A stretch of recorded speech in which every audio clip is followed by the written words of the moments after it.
All right, folks, what is going on? This is episode 447 of the First and Frame Rate Show. I am VF Baller. Over here, we talk about Georgia Southern and Atlanta Falcons football. And today, I will tell you this today, even though I do want to talk some Georgia Southern, I do, but I'm going to put that on the back burner because Southern Not State is going to be an issue pretty much all week. We're going to get into that. We're going to talk a lot about that because it's a lot to unpack on that. But today, we're going to talk about these Falcons and what I've seen in the last 4 games, and we're going to evaluate that. And I'm going to tell you guys, the culture of the Atlanta Falcons have completely changed. It took a year and 4 games, 1 season and 4 games to really put it all together, and you are seeing what's going on here. This is something that you may not have understood, you may not have seen, but hopefully once I get through this entire episode, you will understand what I'm talking about. If this is your first time here, welcome. I can be found on YouTube and Rumble. I'm also on Anchor, Stitcher, Spotify, Apple, and Google Podcasts. And I welcome you if this is your first time here. Like I said, this is a really good time to talk Atlanta Falcons football because what happened, not just the last 2 games, but overall this entire season, the first 4 games, is something to really, hang your hat on. This is something that's really good to see. I see big time progression. I see attitude change. I see some sense of urgency. Guys who want to play the game and want to win. Now, there are some wrinkles to this. There are some things that we need to look at and be like, hey, we need to change. Absolutely. We're going to talk about that as well. But the overall culture of what the Falcons are doing is totally different from last year, the year before, even in the Super Bowl run. This is different. And it all starts with this defense. I don't know where it came from. Dean Pease told us that something was going to change with this defense. And we pretty much seen it from the game 1. We saw the pressure that we put on Jameis Winston. You saw it in the Rams when we got the turnovers that we needed. We could have won that game, how we got back into that game. We definitely saw it in the last 2 games when we saw the Seahawks and when we saw the Cleveland Browns. Everything is not peaches and cream. It is not perfect. It is not shut down, lockdown. Unless you want to talk about one particular player, A.J. Terrell, which did a masterful job against DK Metcalf and Amari Cooper. But we're going to do a whole nother episode on him if things continue the way they go. We're going to talk about A.J. Terrell another time, not today. We're going to talk about the team as a whole. And when you look at what the mentality of this defense and what they're doing, where it's somewhat bend, don't break, but it gets to the point where we're about to shut the door on you. Geno Smith had no chance on that last drive. Same thing with Jacoby Brissett. No chance on that last drive. And people are going to say, oh, it's Geno Smith, oh, it's Jacoby Brissett. It doesn't matter. You're an NFL quarterback, and years past, the Atlanta Falcons would have gave up these games. These games would have been done. We talk about what happened with the Saints, how we blew a lead. Yes, we were up 26-10, but we know how we lost that game. There were just not enough opportunities on offense, and we saw a particular quarterback, Marcus Mariota, fumble the ball away. And I know people don't want to hear this, but he was pretty much 90 or 85% of the reasons why we lost that game. Yeah, and I will stick with that, and we'll talk about Marcus Mariota later on in this episode. But when you saw how we were resilient enough to come back against the Super Bowl champs, you got to understand, we came back against the Super Bowl champs in L.A. We played pretty good football throughout this season. And years past, even as early as last year in some cases, this would not have happened. Credit to Arthur Smith. And I got this picture up. If you're looking at this on YouTube and Rumble, you look at the look on Arthur Smith when Grady Jarrett got that sack. This right here, that picture is the epitome of what the Falcons need to be. We need to have that fierce fire in our belly, in our chest. We need to be on fire at all times. The game of football, we're going to give up some plays. I mean, every team does it. Every team gives up plays. Just look at Tampa Bay. Tampa Bay is our nemesis in the South, and they give up plays. You see what the Saints just did. You look at, even with the Rams, they gave up plays to us.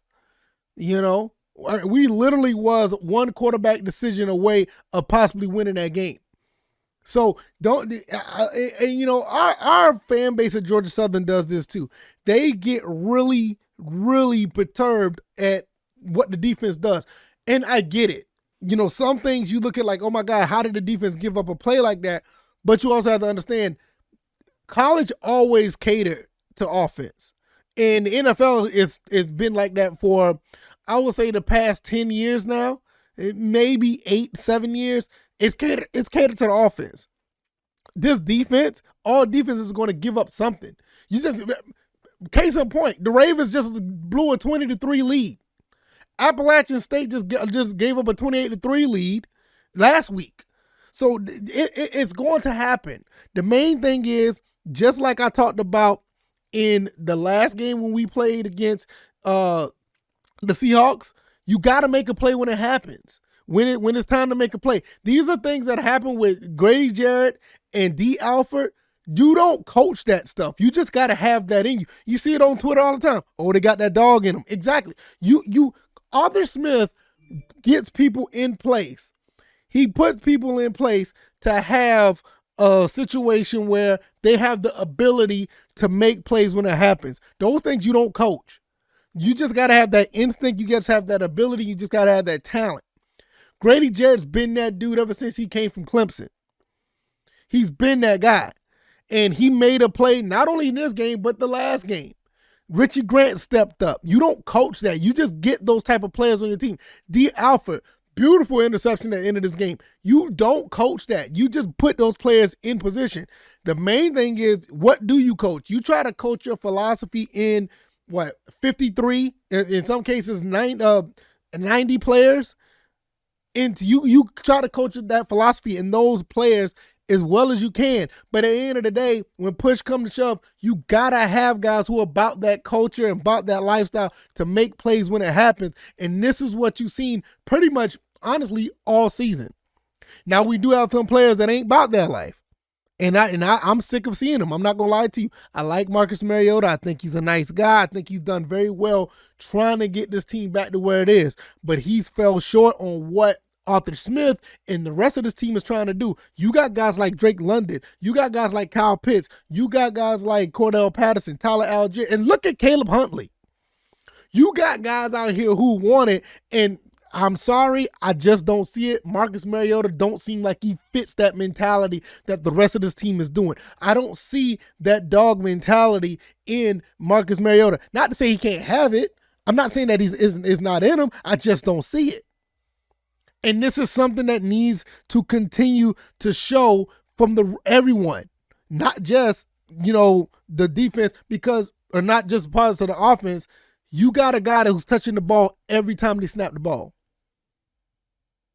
They're touching the ball every time they snap the ball. So therefore, what needs to happen is he has to be that guy. He has to be that guy to have that mentality at all times. If you don't have that mentality at all times, you could fall short. We saw what happened in the 2 games that we lost. When you have that killer instinct, we have that dog, we have that fight, and you have that culture that what the coach is trying to put in, fumbles are not going to happen. Miscues on the RPO is not, or the option read is not going to happen. The interception, trying to throw the ball to Brian Edwards, is not going to happen. So therefore, I'm sorry. I think he's the weakest link, and I don't know if Ritter's the answer right now because it's still early. But I'm tired of seeing it. I can't lie. I'm tired of seeing it. I've seen enough. 4 games. I've seen enough. But unfortunately, he's probably going to be back out there next week. Because I don't think Ritter's ready. I don't think the coach think he's ready. But this is the main person. This is the number one person that you want to have that culture change. That's just something that you're going to have. So I think that what's going to happen is they're going to continue to bring, Marcus Mariota out there because he's going to be the guy with the experience. He's going to give them the quote unquote best chance to win. So I'm not gonna, pout and have a fit if he's out there again. But we know, I think everybody knows. I've seen it all on Twitter. We all know what's the issue with Atlanta. And it's not the worst issue in the world, but it could be detrimental because going down, further down in this season, we're going to need guys, or we're going to need a quarterback that's actually going to have that fire like the rest of this team. What Grady Jarrett did, what Lorenzo Carter did, We even got a fumble earlier in the game. I can't remember who caused the fumble, but Rashad Evans saw the ball on the ground, picked up the fumble. We got these guys that want that mentality. They just want it. They want it. And this is what we need. So the mentality of the Falcons is totally different now. We should be 3-1. Honestly, I will be honest. We should be 3-1. We should not have lost to the Saints. And we see what the Saints are going through now. They had no business beating us. All we did is give them another reason to troll us because they came back and beat us. But if we're on this path right now, if we continue this path right now, we could cause really, really, really, really, I don't even know how to say it. We could cause real problems. We could cause real problems in NFC because I look at the Eagles. The Eagles are looking great. They are. I like the Eagles have that mentality that we want, or that mentality that we are showing right now. The Eagles are looking really good. And I talked about Jalen Hurts on the Patreon, and I love what I see from him because I didn't believe in him. I'm gonna be honest, I didn't. So you looking at the Eagles, you looking at other teams in the NFC, maybe the Cowboys, Cooper Rush is looking okay. Then you also have the old two guys, Brady and Rodgers. You always going to have a chance with them. And the Rams, which we already shown we can go toe-to-toe with the Rams. So let's not sell ourselves as short as we think that we have been doing in the past. Let's not do that. We can go toe-to-toe with anybody. We've shown that. Now we got a test going up against Brady and company. We'll see how that goes because I think, the former Falcon, Mike Evans and Godwin, I think they're back on I think they're going to be playing. I think they're going to be playing next week as well. So it's going to be a test. But I think with this defense, man, I think we're going to be all right overall. This is something that's really cool to see. I mean, I don't know. It's just a really good feeling because this go around, we went through the, I don't even want to go that far back past Bobby Petrino. I don't even want to go that far back. But when you look at Mike Smith, you kind of felt it then. Mike Smith really did, make some things look really good for Atlanta. And you see Dan Quinn. Dan Quinn went to the Super Bowl after year 2. I mean, that felt okay. I mean, and don't get me wrong, going to the Super Bowl felt good. But looking back, hindsight 2020, did it really feel this satisfying? I mean, as far as the way you feel about the team, because even during that Super Bowl run, we knew that it was an offensive heavy team where the offense was basically, they were outgunning everybody. It felt good to win.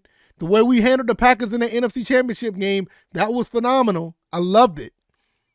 But it doesn't feel as that was special. Don't get me wrong, but it's just something about this particular team, how they are pushing people around, smacking people around up on the trenches, defensive and offensive line.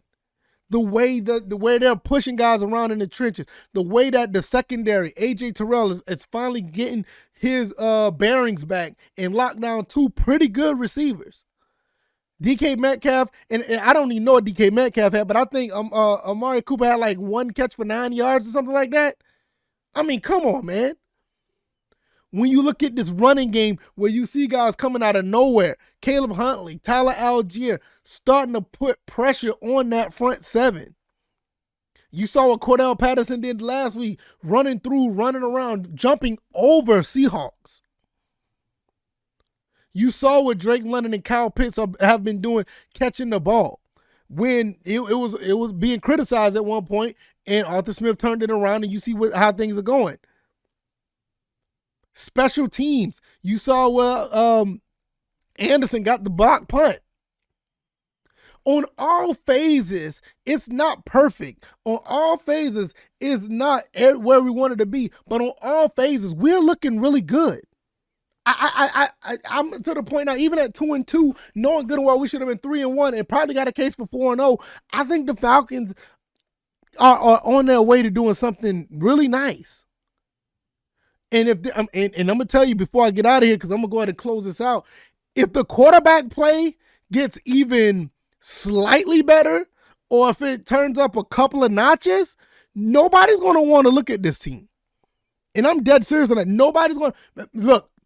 I bet you if we had a better quarterback or better quarterback play, I bet the Rams don't want to touch us again. They don't want to play. They don't want to see us again. They were lucky. They're lucky that Marcus Mariota made a bad decision because we was on their asses. We were on them. I can promise you that the Saints don't want to deal with us again if Marcus Mariota is take his game up a couple of levels, because that fumble wouldn't happen and we probably would have put more points on the board again.